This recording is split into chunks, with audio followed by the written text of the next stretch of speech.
어제가 설날이었습니다. 우리 조상들은 설날에 서로 인사를 하며 덕담을 이렇게 많이 나누었습니다. 우리가 미국에서 살다 보니까 이 설날이라는 개념이 좀 많이 없어지는 것 같습니다. 새해 복 많이 받으세요. 새해는 좀 더 건강하세요. 새해는 원하시는 모든 일들이 잘 이루어지길 바랍니다. 이런 덕담들이 있습니다. 이 가운데 가장 많이 사용되는 것이 무엇일까? 복 받으라. 근데 무슨 복이냐? 건강인 것 같아요. 건강에 많은 사람들은 늘 관심을 가지고 있습니다. 건강하게 오래 사는 것이 복이라고 생각했습니다. 이 건강 가운데 제가 가장 신경 쓰이는 부분이 저는 이게 눈 건강이에요. 눈 건강. 언제부턴가 이게 새벽에 성경이 잘 보이질 않기 시작을 합니다. 저 뒤에 계신 분들 얼굴이 잘 보이질 않습니다. 이렇게 되다 보니까 많이 애를 먹었습니다. 이게 보이지 않으면요, 이게 짜증이 나기도 하고 막 신경이 날카로워집니다. 안 되겠다 싶어서 눈 검사를 하러 갔더니 노안이 좀 심해졌다고 합니다. 이게 어르신들 앞에서 죄송합니다. 노안이 좀 심해졌다고 합니다. 나이 들면 다 오는 것이라고 말합니다. 저는 아주 심각하게 닥터 앞에 가서 왜 이런 일이 일어나느냐고 막 물었지만 나이 들면 다 그래요 하고 지나버리더라고요. 그런데 몽골 사람들은요 모두 시력이 다 좋다고 합니다. 얼마나 좋아요? 한 2.0 정도 됩니까? 그랬더니 어떤 사람은 한 5.0까지도 나온다는 그런 말을 합니다. 몽골 사람들의 눈이 왜 이렇게 좋을까요? 몽골이라는 대평원에서 저 멀리까지 이게 보기 때문에 눈이 좋아진다라는 그런 말을 들었습니다. 시력이 좋은 사람은요 무엇이든 선명하게 잘 볼 수 있어서 좋습니다. 제가 잘 안 보여서 고생하다가 그래서 노안이라고 안경을 새롭게 딱 껴갖고 새로 해서 딱 보니까 그동안 안 보이던 것들이 다 보여요. 선명하게 보이고 아주 깨끗하게 보입니다. 먼지 티끌까지도 너무 잘 보여서 한동안 청소하느라고 애를 좀 먹긴 했습니다. 그래서 얼마나 좋은지 몰라요. 새로운 세상이 온 것 같습니다. 눈이 좋으면 많은 것들을 선명하게 볼 수 있습니다. 우리가 가지고 있는 이 눈이 맑으면 모든 것을 선명하게 볼 수 있는 것과 마찬가지로 우리들이 가지고 있는 이 영적인 눈이 밝아지게 돼야 하나님의 말씀을 제대로 깨달을 수가 있습니다. 우리의 눈이 맑아야 하나님이 하시는 맑은 말씀들을 제대로 받을 수가 있다는 말입니다. 우리 벨리아닌 장로교회 성도님들이 우리 영적인 눈이 한 5.0 정도 이렇게 되었으면 좋겠습니다. 아멘. 사람에 따라서 숲을 좋아하는 사람도 있고 숲 안에 나무를 좋아하는 사람도 있습니다. 어떤 사람은 그 숲을 보기 위해서 먼 산에서 이렇게 가만히 이렇게 바라만 보는 것을 곳에서 편안한 쉼을 얻고자 하는 사람이 있습니다. 그런데 어떤 사람은 그게 뭐냐고 숲 안에 들어가서 그 안에서 나오는 냄새며 나무, 각종 나무며 벌레며 곤충이며 이런 것들을 다 경험을 해야 그걸 제대로 알 수 있는 것 아니냐, 이런 사람도 있습니다. 멀리 보이는 숲은 평안합니다.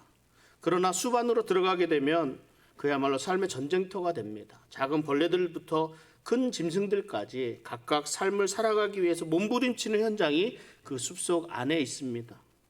우리가 숲을 안다고 하는 것은 그 숲과 그 속에 있는 벌레들, 각종 나무들 모두 알아야 제대로 아는 것이라 할 수 있습니다. 우리 교회는 매년 성경 통독을 하고 있습니다. 우리가 이렇게 통독을 하고 있는 것은 성경의 그 숲을 보는 것과 같습니다. 전체적으로 성경을 한번 읽고 나면 비로소 그 숲 속에 나무가 제대로 보이기 시작합니다. 숲을 이루고 있는 그 나무가 진정 가리키고 있는 의미가 무엇인지를 조금씩 깨닫게 됩니다. 해가 지나면 지날수록 성경을 많이 읽게 되면 읽게 될수록 우리에게 전해지는 하나님의 말씀이 무엇인지를 정확히 알게 됩니다. 왜 성경 통독을 하면서 전체 숲을 보는 것이라 그러면 매주일 이렇게 에베소서 말씀을 나누면서 그 에베소서라는 그런 나무를 우리는 보게 됩니다. 에베소서는 교회에 관한 말씀입니다. 에베소서는 교회를 세우시고 운영하시는 하나님의 그 원리들이 무엇인지를 말씀하고 있습니다. 교회를 향한 하나님의 기대하심이 무엇인지를 말씀하고 있습니다. 교회를 통해 이루시고자 하시는 중요한 사명과 행동 원리들이 무엇인지를 말씀하고 있습니다. 그 가운데 오늘 우리가 함께 읽은 본문은 교회를 세워가시는데 우리를 구성하는 그런 하나님의 놀라운 은혜가 무엇인지를 말씀해 주십니다. 2장 1절부터 7절까지는요, 우리는 7절로 구분되어 있지만 원래는 한 문장으로 되어 있습니다. 영적으로 죽은 자들을 살리시는 하나님의 놀라운 은혜에 대해서 설명하고 있습니다. 교회를 구성하는 우리들의 진정한 모습이 무엇인지를 저와 여러분들의 참모습을 바라보게 하시는 말씀입니다. 우리가 에베소서를 읽다 보면 신경 써서 보아야 하는 단어들이 있습니다. 여기서는 우리와 너희라는 말을 구분해서 보아야 합니다. 우리라는 말은 주님을 믿는 유대인들을 가리킵니다. 너희라는 말은 주님을 믿는, 예수님을 믿는 이방인들을 가리킵니다. 그래서 우리가 1절부터 3절까지 다시 한번 읽어보겠습니다. 제가 이해를 잘 하시라고 이렇게 색깔로 한번 이렇게 바꿔봤습니다. 그는 허물과 죄로 죽었던 너희를 살리셨도다. 그때 너희는 그 가운데서 행하여 이 세상 풍조를 따르고 공중의 권세 잡은 자를 따랐으니 곧 지금 불순종의 아들들 가운데서 역사하는 영이라. 전에는 우리도 다 그 가운데서 우리 육체의 욕심을 따라 지내며 육체와 마음에 원하는 것을 하여 다른 이들과 같이 본질상 진노의 자녀이었더니. 1절, 2절에서는 너희로 말하고 있지만 3절에 가서는 우리도 라고 말을 합니다. 우리도 역시 허물과 죄로 죽었다고 말씀하고 있습니다. 또 2절에 보면 그때에, 그리고 3절에는 저 파란 글씨로 전에는 이라는 말입니다. 그때가 언제입니까? 우리가 주님을 알기 전이라는 말입니다. 우리가 주님을 알기 전에 타락한 죄인의 모습으로 살았던 때를 가리키고 있습니다. 하나님을 만나기 이전 우리의 모습은 어떤 모습이었을까요? 여러분들은 어떤 모습을 가지고 있었습니까? 허물과 죄로 죽었던 우리들의 모습이라고 말씀합니다. 여러분들은 무엇이 살아가면서 가장 두려움을 갖게 됩니까? 아마 대부분의 사람들은 죽음이라는 것에 대한 그런 두려움이 있을 거라고 생각합니다. 허물과 죄로 죽었다는 것은 영적으로 죽었다는 것을 가리킵니다. 죽음이라는 것은 생명이 끊어지는 것을 말합니다. 영적인 죽음이라는 것은 생명이신 하나님으로부터 끊어진 것을 말합니다. 하나님이 없으니까 그 안에 생명이 없습니다. 생명이 없기 때문에 죽은 것이라 할 수 있습니다. 영적으로 죽은 사람들은 그 삶이 허물과 죄로 가득한 삶입니다. 그러나 새로운 생명을 얻은 구원받은 백성들의 삶은 하나님의 영광을 위한 삶으로 빛이 나게 되어 있습니다. 허물과 죄로 죽었다는 것에는 몇 가지 특징이 있습니다. 허물과 죄로 죽은 사람들은 이 세상 풍속을 쫓는다고 말씀합니다. 이 세상 풍속을 쫓는다는 것이 무슨 말이에요? 세상의 삶의 방식과 그 가치를 가지고 살아간다는 말입니다. 세상의 가치는 무엇에 의해서 지배를 받습니까? 오늘날 세상은 무엇을 가지고 다스리고 무엇을 기준으로 살아가고 있습니까? 힘과 돈에 의해서 지배받고 있지 않습니까? 여러분, 잘 산다는 것이 무엇을 말합니까? 잘 산다. 어렸을 때 친구가 집에 들어오면 그 엄마 아빠가 뭐라 그래요? 그 애한테 묻잖아요. 뭐라고 물어요? 걔네 집 잘 사냐? 걔네 집 잘 사냐? 이 말은 뭐예요? 그 집이 부잣집이냐? 뭐 이런 말이야. 걔네 집 걔가 공부 잘하냐? 뭐 이렇게 묻잖아요. 잘 산다는 것이 참 부모 형제 오순도순 행복하게 살아가는 것을 의미하는 것이 아니라 그 집이 돈이 많고 그 부자라는 것을 가리키고 있습니다. 참 잘못되어진 말이죠. 어떤 청년 사역을 하는 목사님이 이런 이야기를 하나 소개합니다. 우리 한 교회 장로님이 청년들에게 여러분들이 교회에 충성해야 한다고, 젊고 힘 있을 때 교회에 충성해야 한다고 강조를 했습니다. 그러자 그 듣고 있던 청년이 그 장로님에게 이런 편지를 썼다고 합니다. 장로님, 만약 장로님이 사법고시에 그 젊은 청년 시절에 사법고시에 몰두하지 않았다면, 그래서 그 시험에 합격하지 않았다면 지금의 장로님의 모습이 있었겠습니까? 이렇게 하고 편지를 보냈답니다. 아마 이 장로님이 사법고시 패스해서 판검사 내지는 변호사로 이렇게 저명 인사로 활동하셨으리라 생각이 됩니다. 이 청년이 가만히 보니까 청년 시절에 교회에서 헌신하느라고 사회에서 제대로 돈과 힘을 확보하지 못한 사람들이 나중에 교회에서 별로 힘을 못 쓰더라는 겁니다.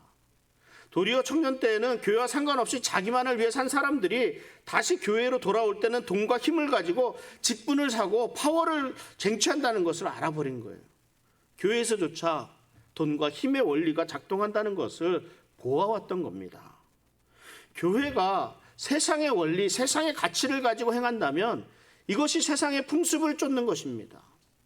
청년들을 순수한 열정으로 주님을 위해 살아갈 수 있는 사람으로 만드는 것이 아니라 지금 돈과 힘을 모으기 위해서 내 시간을 확보하고 그렇지 않으면 나중에 너희들 교회에서조차도 아무런 설 힘이 없다, 설 자리가 없게 되는 인식을 가지게 만드는 것, 이것은 무언가 잘못된 모습들이 아니겠느냐는 거예요. 세상 풍습을 버리고 하나님만을 위해서 살기 위해서 교회로 왔는데 정작 교회에서는 이런 사람들에게 설 자리를 제공하지 않아요. 그냥 세상 풍습을 따라서 다시 세상으로 쫓아내는, 세상으로 나갈 수밖에 없도록 만드는 참 어이없는 결과를 가져온다는 말입니다. 저는 우리 교회가 이런 것에 개의치 않았으면 좋겠습니다. 한 영혼을 소중히 여기는 교회가 되었으면 좋겠습니다.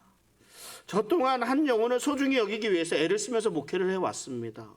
이 말이 사실은 말로 하기에는 정말 좋은데 실천하려고 하면요, 매번 걸리는 문제들이 나옵니다. 정말 어렵습니다. 지금 내가 하고 있는 이 일이, 지금 내가 상대하고 있는 이분이, 그리고 지금 내가 행하고자 하는 이 일들이 과연 한 영혼을 위하는 일인가? 그렇지 않은가? 이것을 매 순간 점검해야 합니다. 특별히 우리가 교회에서 돈을 사용하는 일에 대해서 더 그렇습니다. 교회에서 광고하고 달력도 만들고 포스터도 만들고 인쇄물들 만들잖아요. 그리고 여러 가지 홍보 물자들 많이 만드는데 돈을 많이 사용하기도 합니다. 예수님을 전하고 복음을 전하고 홍보하기 위해서, 교회를 홍보하고 예수님을 알리기 위해서 이렇게 많이 사용합니다. 그런데 이 포스터 한 장 만드는데 한 3불 4불 정도 들어요. 이 3불 4불에 한 영혼이 회개하고 돌아온다면 이거 얼마나 큰일이에요. 가성비가 갑이잖아요. 그런데 한 번의 신문 광고, 아니면 한 번에 100번의 광고를 통해서 한 명의 영혼이 회개하고 돌아온다면 이보다 더 기쁜 일이 어디에 있겠습니까? 그런데 그 100번 광고하고 한 명이 들어온다 그러면 가성비가 안 좋잖아요. 사람들은 뭐라 하는 거예요. 만약 하나님께서 한 명의 영혼의 회개를 위해서 우리 모두의 희생이 필요하다고 한다면 우리는 모두 기꺼이 그 일에 참여해야 하지 않겠습니까? 저는 우리 교회가 세상의 가치를 쫓는 교회가 아니라 한 영혼을 소중히 여기는 교회이기를 바랍니다. 부자 교회가 성공하는 교회가 아니라 건강한 교회가 성공하는 교회라는 것을 알려줄 수 있는 그런 교회로 세워져 나갔으면 좋겠습니다. 또 이 허물과 죄로 죽은 사람들은 공중의 권세를 잡은 자를 따른다고 말씀합니다. 무슨 말이에요? 공중 권세에 잡은 자를 따른다는 것은 결국 마귀를 따르는 삶을 산다는 거예요. 본문에서는 간단하게 마귀에 대해서 설명합니다. 지금 불순종의 아들들 가운데서 역사하는 영이라. 불순종의 아들들이란 하나님을 떠나서 거역하는 삶을 살아가는 영적으로 죽은 사람들을 가리킵니다. 사람은 하나님을 떠난 자리에 서게 되면요, 하나님과 멀어지게 되면 결국은 누구와 상대하게 됩니까? 마귀의 종노릇을 하게 되어 있다는 말입니다. 여러분, 전도하려고 많이 애를 쓰잖아요. 근데 세상에 전도하기 힘든 사람이 누구예요? 처음 예수님 모르는 사람들은요, 전도 잘할 수 있습니다. 그런데 교회 생활 오래 하다가 시험 받아서 교회를 떠난 사람들이 전도하기 참 어렵습니다. 왜 그래요? 교회에 대해서 너무나 잘 알기 때문에 그래요. 상처를 받았습니다. 그렇기 때문에 교회를 부정적으로 밖에 볼 수가 없고, 그리고 잘못된 부분들만 많이 보이게 되는 거예요. 그러니까 어떻게 보면 교회를, 예수님을, 우리 주님, 우리 하나님을 제대로 알지 못하니까 극복하지 못한 것이라고 생각할 수 있습니다. 그렇기 때문에 해야 할 것과 하지 말아야 할 것, 세상의 논리를 앞세워가면서 교회를 비판하는 자리에 서게 됩니다. 그 안에 교회의 잘못된 점만 가득하게 되고, 그 안에 예수 그리스도의 사랑에 대한 마음들은 사라져버리게 되는 거예요. 그래서 메마른 심령이라고 표현을 합니다. 왜 그럴까요? 마귀의 종노릇을 하게 되기 때문에 그렇습니다. 하나님의 영이 채우고 있던 그 자리를 벗어나게 되면 그 자리를 마귀가 대적해서 들어온다는 말입니다. 우리가 마귀의 시험에 빠지지 않도록 깨어 있어야 합니다. 이 대적 마귀는 우는 사자와 같이 우리들을 노리고 있다고 말씀합니다. 우리가 깨어있지 않으면 마귀에게 넘어갈 수밖에 없는 나약한 존재입니다. 깨어있다는 것이 무엇입니까? 영적인 호흡이라고 하는 기도, 하나님의 능력의 통로인 찬양, 흔들리지 않는 확신을 일깨워주는 말씀으로 무장이 되어 있다는 말입니다. 그리고 항상 성령님의 동행하심을 의지하면서 살아간다는 것을 의미합니다. 마귀의 유혹에 넘어가지 않도록, 흔들리지 않도록 말씀과 기도, 찬양으로 굳건한 믿음 위에 설 수 있는 우리 성도님들 되시기를 바랍니다. 이 허물과 죄로 죽은 사람 특징이 또 한 가지를 더 말씀합니다. 육체의 욕심과 마음이 원하는 대로 살아간다고 이렇게 말씀을 합니다. 육체의 욕심과 마음의 원대로 살았다는 것은 타락한 본능을 만족시키며 살았다는 겁니다. 3절 앞부분에 보면 전에는 우리도라고 지금 말씀하고 있습니다. 유대인까지도라는 말입니다. 유대인까지도 구원받기 전에는 생명 없는 삶을 살았다는 거예요. 지금 우리도 이 시간 주예전에 나와 있는 살아있는 그리스도인이라고 불리지만 전에는 우리도 이와 같이 허물과 죄로 죽은 영혼이었다는 말입니다. 육체의 욕심과 마음의 원대로 살아왔다는 것은 욕심에 사로잡혀서 내 마음 내키는 대로 살았다는 것을 가리킵니다. 제가 여기서 우리의 윤리적인 문제, 도덕적인 문제를 다루고자 하는 마음은 없습니다. 마음은 원이로되 육신이 약하도다, 이런 말로 자신의 그 부족함을, 행동을 합리화하는 분들이 있습니다. 예수님이 피눈물 흘리며 기도하실 때조차도 그 옆에서 코를 골며 제자들이 자고 있었다는 것입니다. 이들이 진정 예수님의 피 흘림을 제대로 알지 못하기 때문에 이런 일들이 나는 거예요. 여러분, 우리 육체와 우리의 마음은 분리될 수가 없습니다. 그래서 예수님께서 이렇게 말씀하셨습니다. 마태복음 23장 25절 26절에 화 있을진저 외식하는 서기관들과 바리새인들이여, 잔과 대접의 겉은 깨끗이 하되 그 안에는 탐욕과 방탕으로 가득하게 하는도다. 눈먼 바리새인이여, 너는 먼저 안을 깨끗이 하라. 그리하면 겉도 깨끗하리라. 우리의 마음이 예수님의 사랑으로 가득하게 될 때 우리의 그 육체가 온전한 열매를 맺게 되는 줄 믿습니다. 육체의 욕심과 마음에 원하는 대로 이끄는 대로 사는 삶은 죽음의 삶이라 할 수 있습니다. 갈라디아서에서 육체의 일을 하는 자들은 하나님의 나라를 유업으로 받을 수 없다고, 받지 못한다고 말씀하고 있습니다. 결국은 지옥에 갈 수밖에 없는 사람들입니다.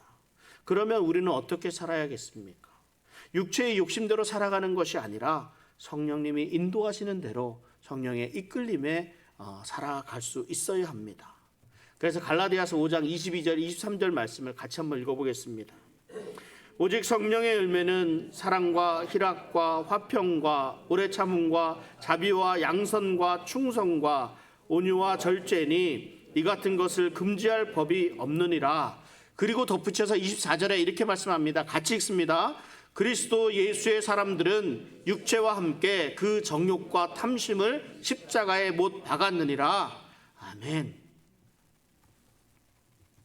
우리가 성령님과 더불어 성령님이 이끄시는 대로 살아가게 될 때 우리의 욕심과 우리의 마음의 약함을 극복하고 성령의 열매를 맺으면서 살아갈 수 있습니다. 사람이 하나님을 떠나가니까 영적인 죽음의 상태에 이르게 됩니다. 그래서 하나님을 떠난 사람의 삶은 죄의 지배를 받을 수밖에 없게 됩니다. 그래서 그들의 삶은 허물과 죄로 가득한 삶이 되고 말았습니다. 그들이 죄의 지배를 받게 되니까 세상 풍속을 따르게 되고 마귀의 종노릇을 하게 되고 육체의 욕심이 그를 지배하게 됩니다. 그래서 본문에서는 이들을 무엇이라고 얘기해요? 본질상 진노의 자녀이더라. 진노의 자녀라고 말씀합니다. 모두가 하나님의 심판을 받아 마땅하다는 말입니다. 하나님을 떠난 사람들에게 소망이 없다는 것을 말씀하고 있습니다. 우리도 본질상 진노의 자녀였습니다. 살 소망이 없는 사람들이었습니다. 그러나 하나님께서 우리를 진노의 자녀로 두기를 원하지 않으셨습니다. 오늘 본문에는 자세하게 나와 있지 않습니다. 근데 4절의 앞에 보면 NIV 영어 성경에는 이런 말이 있어요. but이라는 말이 들어갑니다. but, 그러나. 훨씬 이해하기가 쉬워요. 그러나 우리를 향하신 하나님의 큰 사랑 때문에, 우리를 향한 하나님의 큰 사랑 때문에 우리를 진노의 자녀로 둘 수 없다고 말씀합니다. 그래서 우리를 구원해 주셨습니다. 우리는 죽을 수밖에 없는 존재였지만 하나님이 우리를 사랑하셔서 우리를 구원해 주셨습니다. 우리를 구원해 주실 때 세 개의 그 동사가 함께 쓰여요. 함께 살리셨고, 함께 일으키시고, 함께 앉히신다는 동사입니다. 5절 6절 말씀을 한번 제가 읽어보도록 하겠습니다. 허물로 죽은 우리를 그리스도와 함께 살리셨고 너희는 은혜로 구원을 받은 것이라. 또 함께 일으키사 그리스도 예수 안에서 함께 하늘에 앉으시니 하나님께서 우리 주님과 함께 우리의 허물과 죄로부터 우리를 살려주셨고 살려주셨을 뿐 아니라 우리를 일으켜주셨고 일으켜주셨을 뿐 아니라 우리를 앉혀주셨다. 예수님과 함께 앉혀주셨다고 말씀합니다. 하나님께서 우리를 왜 살려주셨습니까? 허물도 많고 죄도 많은데 우리를 왜 구원해 주셨습니까? 하나님의 속성이 그래요. 하나님의 속성 가운데 우린 두 가지를 찾아볼 수 있습니다. 그게 4절 말씀인데 긍휼이 풍성하신 하나님이 우리를 사랑하신 그 큰 사랑을 인하여 긍휼과 사랑이라는 하나님의 속성 때문에 하나님이 우리를 구원해 주신 거예요. 하나님의 긍휼하심이 없었다면 우리는 죽음에서 벗어날 길이 없었습니다. 하나님은 긍휼이 풍성하신 하나님이시기에 우리에게 구원의 손길을 베풀어 주셨습니다. 그래서 우리의 죄가 아무리 크더라도 긍휼이 풍성하신 하나님의 사랑이 그 죄보다 더 크기 때문에 우리가 용서받을 수 있었다는 것입니다. 예수 믿는 우리는 이러한 긍휼이 풍성하신 하나님의 옷을 입고 그 사랑을 받은 사람들입니다. 그래서 예수 믿는 사람들에게 드러나는 그 모습들이 있어야 합니다. 그 모습이 바로 다른 사람들을 긍휼히 여기는 마음입니다. 하나님께서 우리를 불쌍히 여기신다는 것, 하나님께서 그 마음 마찬가지로 우리도 우리의 마음에도 불쌍히 여기는 마음을 주십니다. 그래서 믿지 않는 영혼을 만나게 되면 안타까운 마음이 들고 눈물을 흘리게 되고 억울한 사람들, 어려운 환경에 처하게 된 사람들을 만나게 되면 내 마음이 아픈 겁니다. 우리 안에서 그리스도께서 슬피 울고 계신다는 거예요. 고통스러워 계시는 거예요. 하나님이 우리에게 주시는 긍휼히 여기는 마음입니다. 왜 하나님께서 우리를 예수 그리스도와 함께 살리셨겠습니까? 하나님의 사랑 때문에 그렇다 그래요. 하나님의 사랑, 이 사랑에는 세 가지 사랑이 있다 그러는데 여러분 아세요? 세 가지 사랑. 첫째는 만약에라는 사랑입니다. 만약에. 이거는 만약 네가 나를 사랑하면 나도 너를 사랑하겠다. 조건부적인 사랑이죠. 조건부적인 사랑. 내가 하는 만큼 나도 하겠다는 겁니다. 그러니까 네가 나한테 선물을 주면 나도 너한테 선물 주고, 네가 나한테 말을 걸면 나도 걸고, 네가 나한테 잘해주면 나도 너한테 잘해주겠다. 이런 사랑이 조건적인 사랑입니다. 두 번째는 때문에라는 또 다른, 내가 나를 사랑하지 않지만 네가 너무 이쁘잖아. 이뻐서 내가 사랑하겠다 이거예요. 좀 다른 의미의 조건적인 사랑입니다. 네가 많이 가졌기 때문에 사랑하고, 네가 나에게 잘해주기 때문에 사랑하고, 네가 성공했기 때문에, 네가 건강하기 때문에, 네가 성격이 좋기 때문에 사랑한다라는 이런 조건적인 종류의 사랑이 있습니다. 또 한 가지 사랑은 그럼에도 불구하고의 사랑입니다. 이거 아가페 사랑이라고 합니다. 바울은 이것을 great love라고 이렇게 표현을 했습니다. 큰 사랑이라는 거죠. 위대한 사랑이라는 거죠. 그냥 존재 자체로 사랑하는 거예요. 있는 모습 그대로 사랑하는 겁니다. 사랑하는데 아무런 이유가 없습니다. 하나님의 그 크신 사랑 때문에 하나님이 우리를 구원해 주셨습니다. 우리가 죄와 허물에 죽을 수밖에 없는 사람임에도 불구하고 우리를 구원해 주셨습니다. 예수님께서 예수 그리스도와 함께 우리를 살리셨을 뿐만 아니라 예수 그리스도와 함께 우리를 일으켜 주셨다고 말씀합니다. 우리를 일으켜 주셨다는 것은요, 예수님의 부활의 능력을 함께 했다는 말입니다. 우리 믿는 사람에게 힘이 있는 것은 예수님께서 죽으셨을 뿐만 아니라 다시 살아나셨기 때문입니다. 그 부활의 능력이 오늘 우리와 함께 한다고 말씀합니다. 이 말씀이 바로 영적인 죽음에서 새 생명으로 옮겨졌다는 말씀입니다. 예수님은 2000년 전에 십자가에서 죽으셨습니다. 그런데 그것으로 끝나신 것이 아니라 다시 살아나셔서 우리로 새로운 생명을 일으켜 주셨습니다.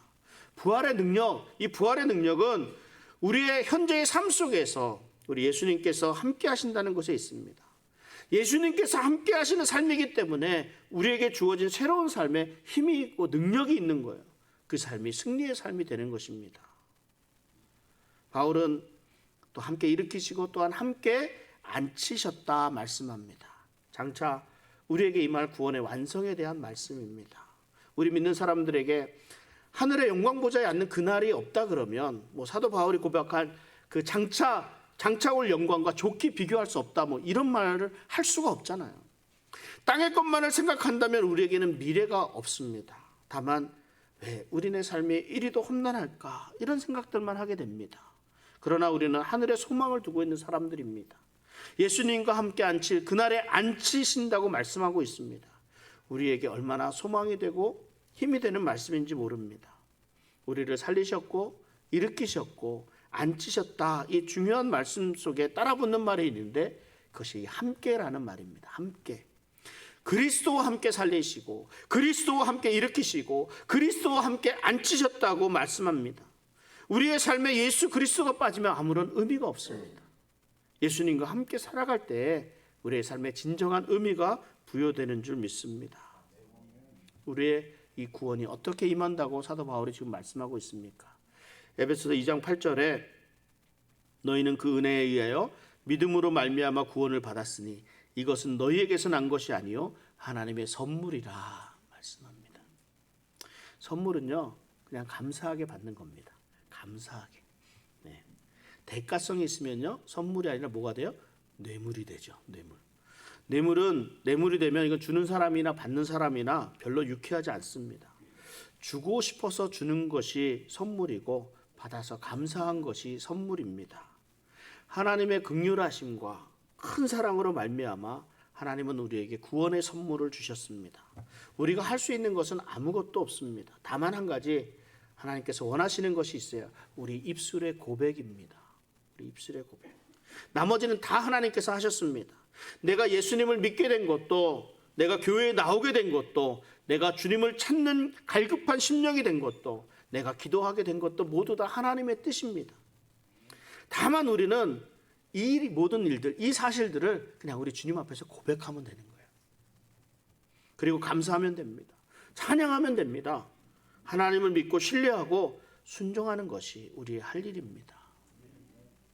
하나님의 선물을 받은 우리가 해야 할 일, 구체적으로 사도 바울이 10절에 자세하게 말씀해 주시고 있습니다. 우리 에베소 2장 10절을 같이 한번 또 읽어보겠습니다. 우리는 그가 만드신 바라 그리스도 예수 안에서 선한 일을 위하여 지으심을 받은 자니 이 일은 하나님이 전에 예비하사 우리로 그 가운데서 행하게 하려 하심이니라. 아멘. 하나님께서 저와 여러분들을 만드실 때 선한 일을 하도록 이렇게 만드셨다는 거예요. 예수 안에서 선한 일이라는 것은 하나님의 영광을 위한 일이라는 말입니다. 하나님의 뜻에 따라서 일한다는 말입니다. 저는 이 선한 일을 우리 구원받은 사람, 구원받은 우리 하나님의 백성들의 열매라고 생각을 해봅니다. 하나님께서 그 크신 사랑으로 우리에게 구원의 선물을 주셨습니다. 그 선물을 받은 우리는 그에 합당한 열매를 맺는 삶을 살아야 합니다. 여러분 마음에 조그만 도전이 있습니까? 이 시간 우리 성령님께서 여러분 마음에 주시는 그런 생각들이 있습니까? 그 선한 일, 열매 맺는 일, 하나님의 영광을 돌리는 일이 무엇이 있겠습니까? 우리에게 주시는 하나님의 뜻대로 살아야겠다는 그런 조그마한 도전적인 말씀입니다. 복음을 전하는 것입니다. 어려운 환경에 있는 사람들을 향한 불쌍히 여기는 마음입니다. 교회를 향해 건강한 교회를 세워나가고자 하는 우리 성도님들의 마음에 도전을 주시는 말씀입니다. 우리 교회는 이제 새롭게 시작을 해야 할 때입니다. 하나님께서 우리 교회를 건강한 교회로 열어가실 것을 믿습니다. 건강한 교회는 구원받은 사람들의 열매로 가득한 교회입니다. 풍성한 교회입니다. 우리 마음에 주시는 그런 도전의 말씀에 귀를 기울이시기 바랍니다. 구원의 선물을 주신 우리에게 주신 하나님의 뜻이 무엇인지 밝게 깨달아 그 말씀에 순종하며 살아갈 수 있는 저와 여러분들 되시기를 바랍니다. 이 시간 기도하겠습니다. 하나님,